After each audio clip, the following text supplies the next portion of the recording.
knowing what support to have is hard because you don't know what you don't know. I think talking to family members and talking to other people is great. I think having medical professionals is great, but I think realistically it needs to be a holistic approach. It's not really what can the NHS or services provide. It's a community thing as well as professionals. I think it's important that we talk about dementia in the community and what that means. I think there are a lot of assumptions made, and I think there's an element of needing to be transparent and share information, but with a community feel. So RDS do a great job of bridging that gap, and we need more of that so people feel comfortable to open up and talk about their experience and where they need help and where the shortfalls are.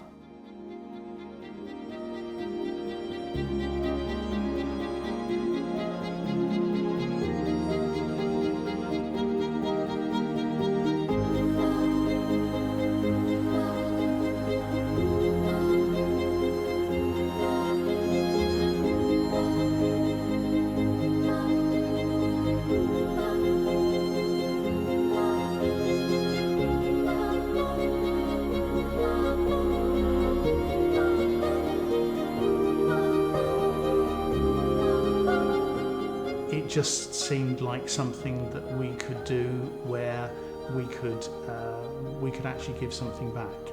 I think one of the things that both of us have found definitely is that there are so many people out there, some in the medical profession and elsewhere, who really don't understand rare dementia.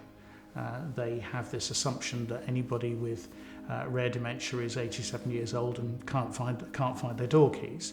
And of course Anita is very different to that, and others that we've met. So it just seemed like something that we could do. And we did, both of us said it because there wasn't a pressure, and we said that, why wouldn't you do that? I would hate for somebody to go through all the times that we had to go when we didn't know what was here.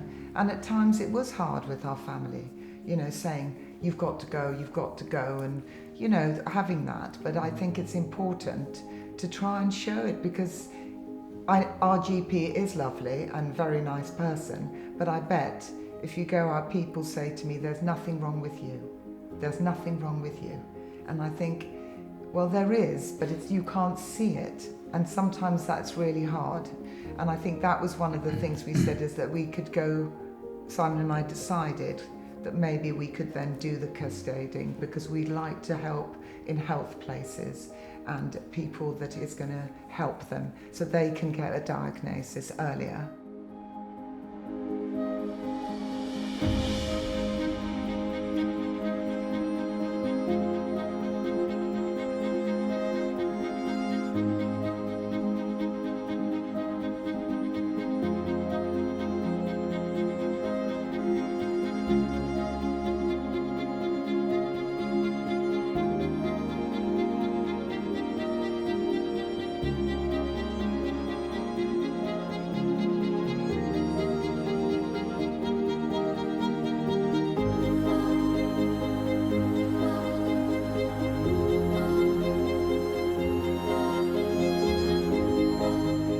RDS exists not just to support people with these less common types of dementia, but because the experiences of those people, talking about their not just memory but visual, personality change, language problems and so forth, actually have a huge amount to tell all of us about more common forms of dementia, where those symptoms may emerge at a later stage when someone perhaps doesn't have the memory or insight to be able to communicate them to us. So rare also doesn't just mean uncommon in terms of lack of numbers, it also means precious, because there's a particular perspective that these people can bring that can enrich dementia care more broadly.